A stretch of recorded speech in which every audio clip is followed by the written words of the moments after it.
Hello बच्चों, let's see the question. कह रहा है कि Henry's law constant for CO2 in water. तो बेटा CO2 गैस को डिजोल्व किया जा रहा है वाटर के अंदर और हमारा हेनरी लो कांस्टेंट मिला है हमें 1.67 into 10⁸ pascal at 298 kelvin temperature. कितना मिला, कितना दे रखा है बेटा हमें? हेनरी लो कांस्टेंट दे रखा है, मिला क्या है? दे रखा है 1.67 इंटू में 10⁸ पास्कल और टेम्परेचर कितना है बेटा? 298 केल्विन टेम्परेचर है। ठीक है, एक चीज तो ये बता दी इसने। फिर कहता है कि calculate the quantity of CO2, मतलब क्वांटिटी मतलब अमाउंट निकालनी है बेटा। अमाउंट किसमें निकालेंगे? ग्राम में, है ना। इन 500 ml ऑफ सोडा वाटर। तो कह रहा है सोडा वाटर अगर हमने 500 ml ले लिया तो क्वांटिटी बताइए CO2 की कितनी होगी जब पैक किया गया अंडर 2.5 ATM प्रेशर। ठीक है, CO2 का प्रेशर इतना दे रखा है बेटा इसी टेम्परेचर पर, मतलब प्रेशर कितना दे दिया बेटा हमें? प्रेशर दे दिया हमें 2.5 ATM। तो हमारा जो हेनरी लो होता है बेटा, वो क्या कहता है? वो कहता है कि solubility of a gas in a liquid is at a given temperature is directly proportional to the pressure at which it is dissolved. इसका मैथमेटिकल एक्सप्रेशन आता है बेटा pressure is equal to KHX। ठीक है, एक्स बोल रहा हूँ बेटा यहाँ पे, कई लोग सही भी बोल देते हैं। ठीक है, और ये एक्स क्या होता है बेटा? यहाँ पे मोल फ्रैक्शन होता है किसका? जिस गैस को हम डिजोल्व करने जा रहे हैं। तो इसके यहाँ पे पर्टिकुलर किसका हो जाएगा बेटा? यहाँ पे हो जाएगा CO2 का mole fraction. CO2 mole fraction, है ना। और मोल फ्रैक्शन क्या होता है बेटा? ऊपर आते हैं नंबर ऑफ मोल्स CO2 आ जाएंगे divide by total number of moles. ठीक है, ये क्या है बेटा? हमारा हेनरीज लो कांस्टेंट है ये। हेनरीज लो कांस्टेंट है ये। ठीक है, और पी क्या है बेटा? यहाँ पे पी है प्रेशर, जिस प्रेशर पे गैस को डिजोल्व किया जा रहा है।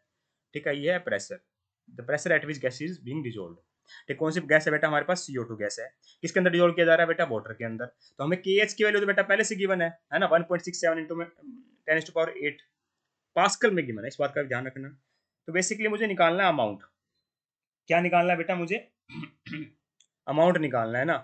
तो देखिए मुझे क्या चाहिएगा, मुझे अमाउंट निकालना मतलब किसका? CO2 का निकालना है। तो मेरे को इतना पता है, मेरे पास प्रेशर है, मेरे पास हेनरी लो कांस्टेंट है ना। तो मैं यहाँ पे बेटा मोल फ्रैक्शन लिख रहा हूँ बेटा। यहाँ पे क्या होता है? Mole fraction.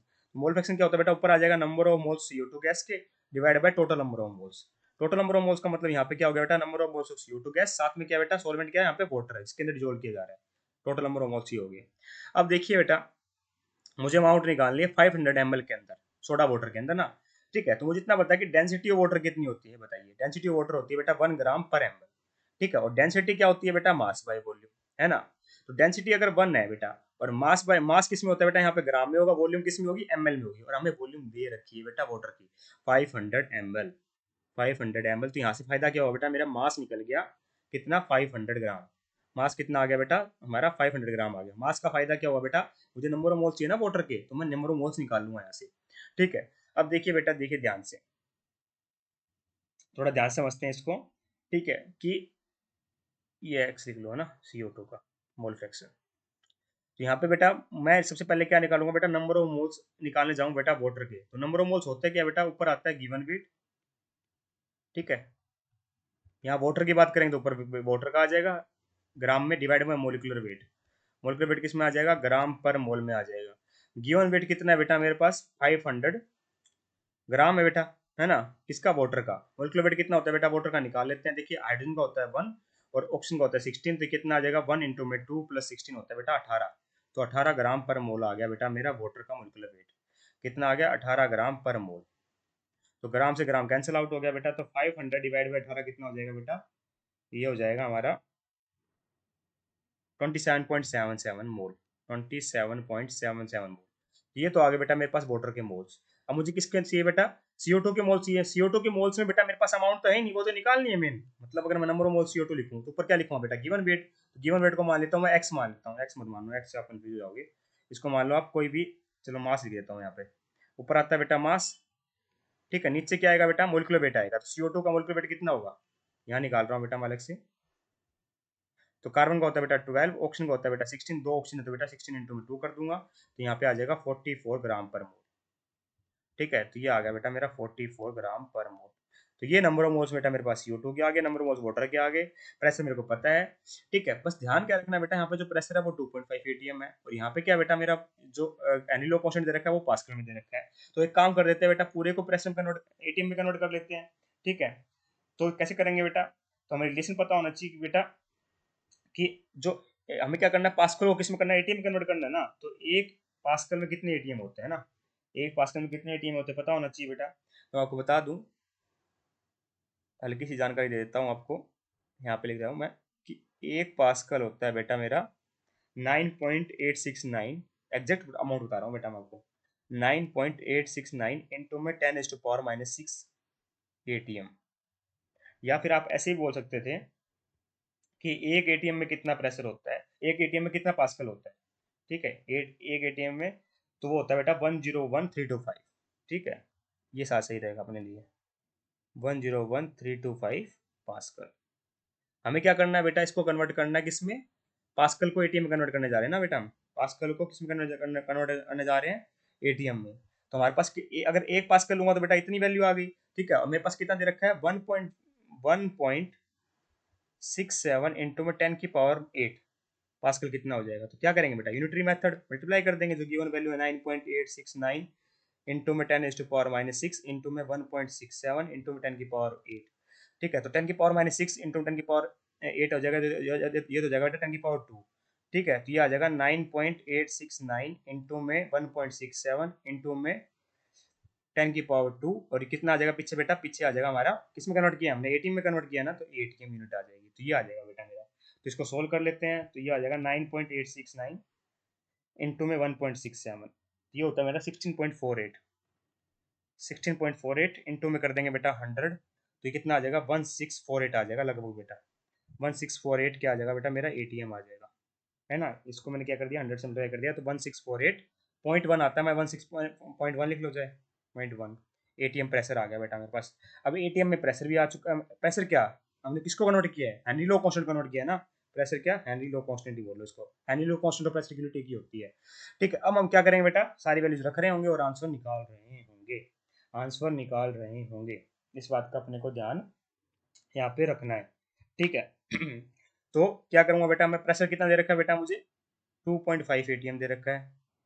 ठीक है, हेनरी लो कांस्टेंट की वैल्यू कितनी आई है बेटा, 1648.1 एटीएम।